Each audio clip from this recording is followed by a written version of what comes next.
Business is full of ups and downs, so it helps to have a flexible way to pay. Try Business Essentials from O2 Business, the most flexible business tariff around. Hey guys, welcome to BTech. Basil here, recording this in Barcelona at MWC in my hotel room. It's recorded on the Surface Book. This is my second entry of my Surface Book vlog.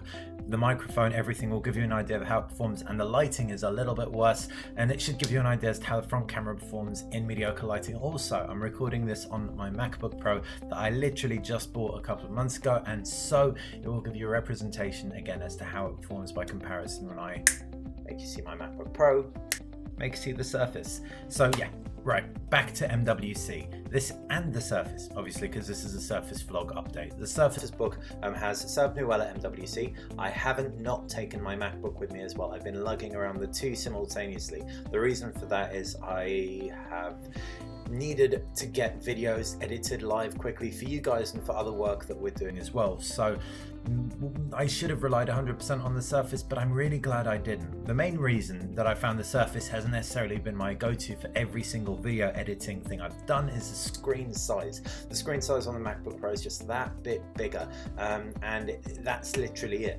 Everything else about the Surface Book just kills it for me in Premiere Pro when editing video. The speed, everything else is very, very akin to that of my MacBook, which is identical spec. I love Windows. I love having a touch screen, so in that respect, it actually exceeds my expectations of the Surface Book, and indeed exceeds my expectations of the MacBook, because no MacBook has a touch screen just yet. Right, a few of the other things that I've noticed, I didn't realize this, but the Surface Book doesn't support as wide a range of the Adobe RGB gamut as some of the higher end tablets and laptops do, monitors do, that are intended for graphic designers, illustrators, etc. So that's one thing to note. Didn't bug me too much, might bug you, might not. Still, the 3000 by 200 display is beautiful, and the fact that it isn't any bigger actually means that it's actually manageable in one hand. Also, I was talking about Final Fantasy the other day. I played it on the plane on the Surface Book for a fair while, and I think it lasted about 3-4 hours. I can't remember, to be honest, but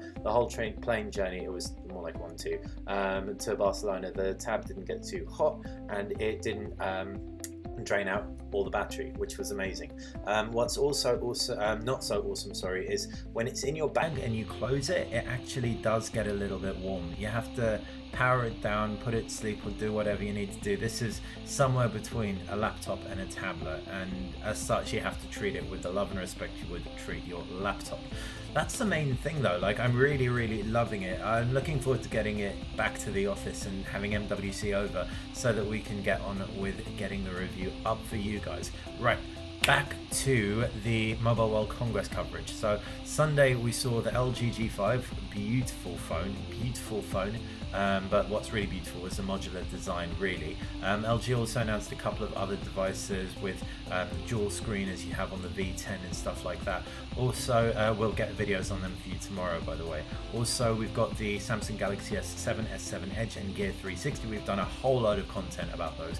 Not even going to dwell on them, but suffice to say, the S7 Edge is my absolute favorite. It looks stunning, and the Gear 360 is also, so I didn't mention, there's something that LG did very similar. They also introduced a VR headset and like little robot thing, which is cool. It's kind of a home monitoring system. Can't cope with stairs yet. LG admitted it isn't perfect, but it's neat, especially if you just have it on the ground floor.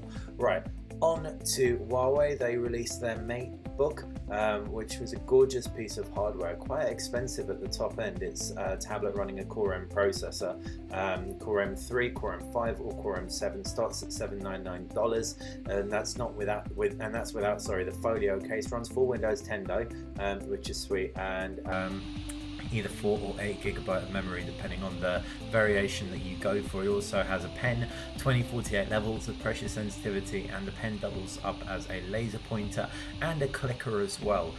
Check out our hands-on video for that. I'm going to get some time with that tomorrow. Hopefully I'll be able to get a quick sketch out for you guys.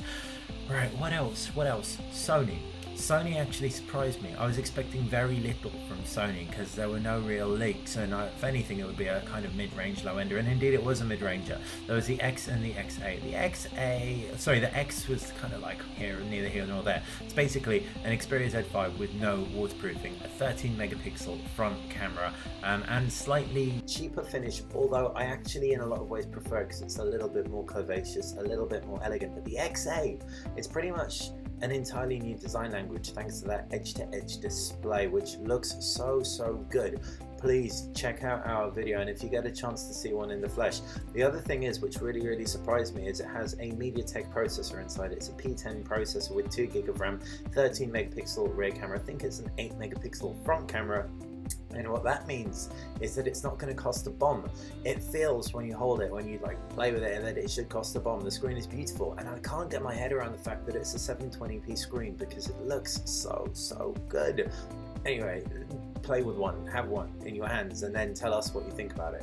The last point really is, and the ZTE stuff. We got hands-on with the ZTE projector, which is sweet actually, because it's a tablet with a Quad HD display and a projector with a 21,000 milliamp battery or something. It's just ridiculous. So all the specs are just like reeling in the video that I put together for you earlier today. And I also got hands-on with the 2 new blades, the V7 and the V7 Lite, I think it is. One bringing fingerprint scanners to the masses in an affordable body, and the other just bringing affordability to a really great design and flagship type spec, maybe flagship from a couple of years back. What do you want us to do tomorrow? We've got the whole day on the show floor. We have like about 5 or 6 meetings, but between them I'm gonna grab loads of content for you, try and get it shot and edited and uploaded in the next few days. I will be here at MWC tomorrow, here at MWC the day after. My mission is to get awesome content for you. So the easiest thing in the world for me would be reading your comments and letting you guys decide how I spend my next 48 hours. Hopefully you've enjoyed this video, enjoyed my rundown of what I'm getting from the Surface Book so far. Basically, massive thumbs up, save for the occasional. I think I'm going to use my MacBook Pro now just because it has a bigger screen. If you did, like.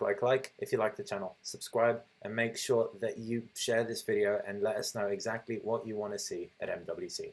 Bye.